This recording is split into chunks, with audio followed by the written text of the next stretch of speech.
orange San Diego falls into that category of smartphones that punch well above their price. So it's a cheaper handset for those of you who aren't looking for a multimedia powerhouse like Samsung's Galaxy S3, for example.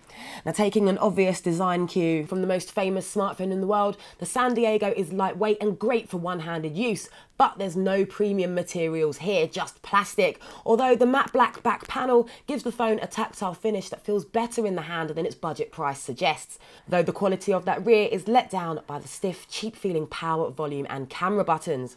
Now, the San Diego has a 4-inch 1024 by 600 pixel screen, and it's bright and sharp enough, and only a little zooming is required to make browsing text really readable.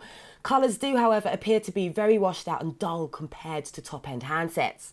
Connectivity-wise, you're looking at a micro USB flanked by 2 speakers on the bottom and a handy micro HDMI port. A micro SIM slot also sits next to a much welcomed dedicated camera button. There's no expandable storage though, but 16 gig of onboard memory should cover casual users, and given its price tag, we're quite surprised it has NFC on board as well. It's also the first UK phone to run on Intel's Atom processor, and at 1.6 GHz, navigating through Android Gingerbread is a smooth enough user experience, as is multitasking and switching between apps with only the occasional hint of lag between home screens. Running Grand Theft Auto 3, however, proved to be too much of a challenge, resulting in an unplayable mess, so you should probably stick to less intensive Android titles.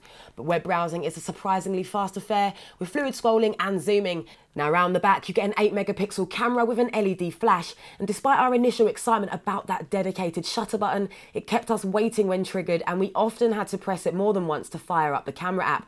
And photos aren't great, resulting in grainy and noisy shots, even in very bright lighting conditions. Photos taken in low light are even worse despite the flash, but 1080p video recording is at least a little more successful, with decent levels of detail picked up in recordings, but it doesn't handle fast movement very well.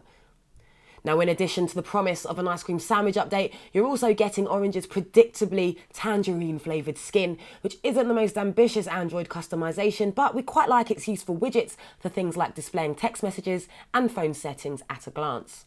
And when it comes to battery life, the San Diego will certainly last until the end of the day. Power users, however, can expect around 4 to 5 hours of heavy use.